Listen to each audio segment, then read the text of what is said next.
clamshell gives you the same idea. So now the next question is, so we know she's got at least one of those 3 lesions at the end of the, and so which one is it? And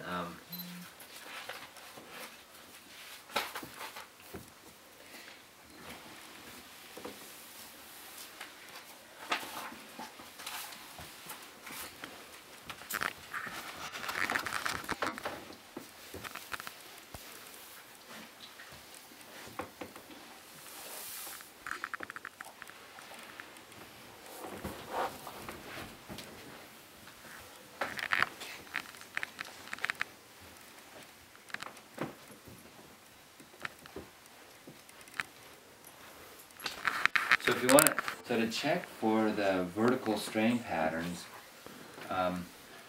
you either, when you come onto the sphenoid, you either get that sense of, like I said,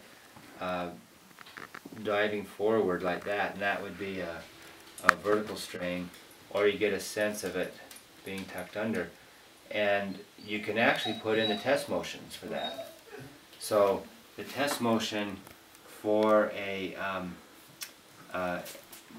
superior vertical strain would be, imagine if you could just rotate your thumb like that, okay? And then the other one would be rotating your thumb this way. Okay? So it's more of a rotation. And so when I put in those little test motions, I try to rotate it forward and like that, and it just won't go.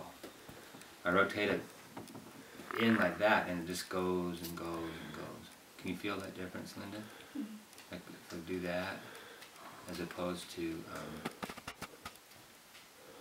that.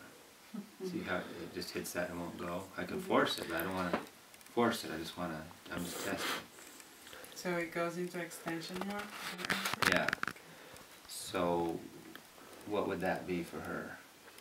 Inferior vertical strain. Inferior vertical strain. And so when I check for the lateral torsion, I would kind of move them both like this. And also I just don't get a sense of torsion with respect to the head. And so when I put in those test motions, yeah, so they feel pretty even on both sides. So I'm just kind of going like this. Instead of just the thumb. Yeah, I'm doing the thumb and the little finger both. So it's like taking the whole sphenobasilar system and twisting it into torsion. That's what she was feeling on her. Right? When I was feeling. Wait, do it again. Oh, it was like this. Yeah, probably that is what, yeah. Yeah, and then she probably, released it, yeah. So that's good that it released that. So, and then compression, the vertical strains often have compression associated with them. But if I go to compress it, it feels a little bit rubbery, and I go to extend it, and it feels a little bit rubbery. So if I had to, chart something for Linda, I would say inferior vertical strain. So, so then how you would treat that would be to... so the sphenoid's tending to move inferiorly. Yeah, so here's the occiput and here's the sphenoid, and the sphenoid's like this. It's strained into this kind of a pattern. Okay? Extension. And so that puts it into extension, almost permanent extension.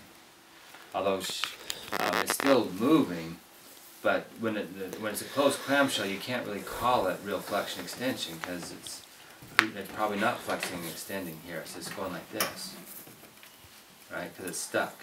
It's so stuck.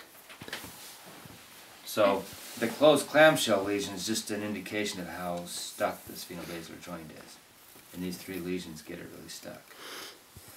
So again, what I would do to treat it is to go ahead and encourage it more inferiorly while I'm encouraging it towards the ceiling. And see if that works. And that will work, so I'll save it for who she's... Okay. So now then there's Encouraging which one inferiorly?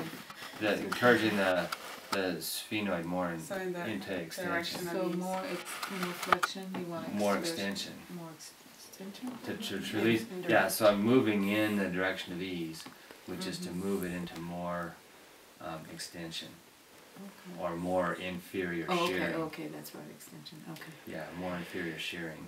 And it feels like it would just kind of go like that and come out of it. Release.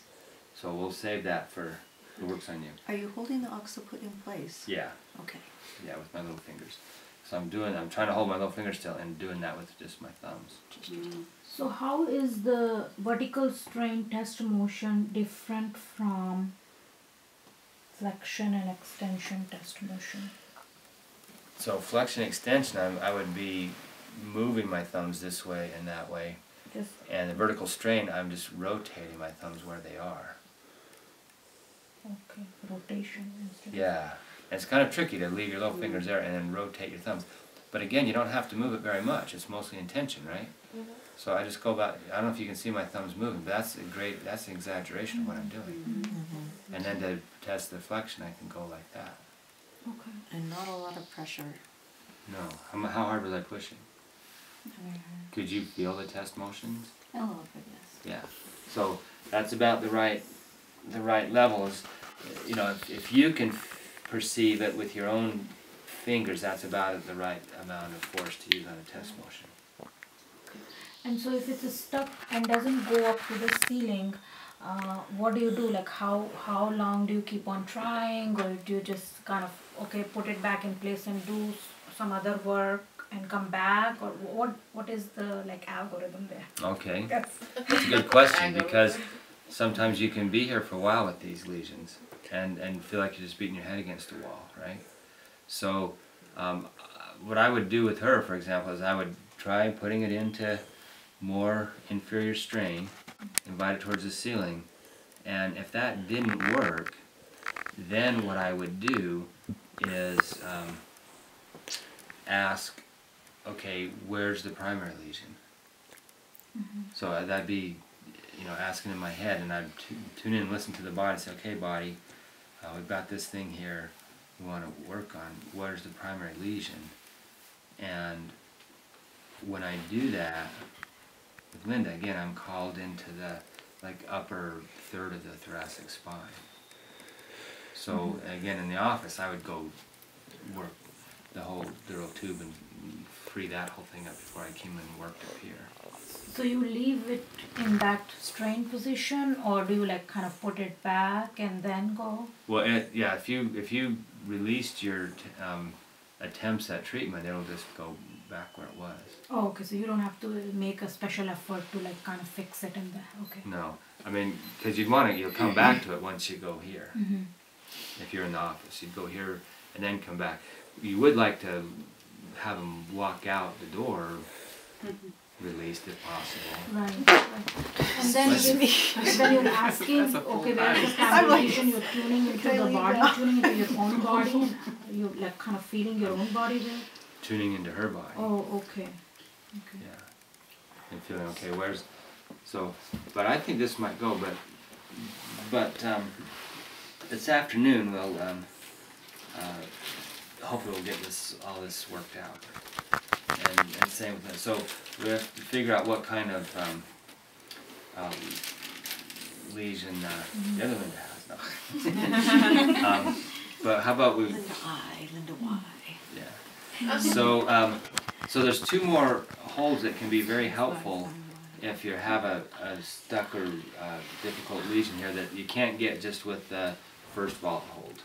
But this first vault hold is really versatile, isn't it? You can do a lot with it. So the other two involve working inside the mouth.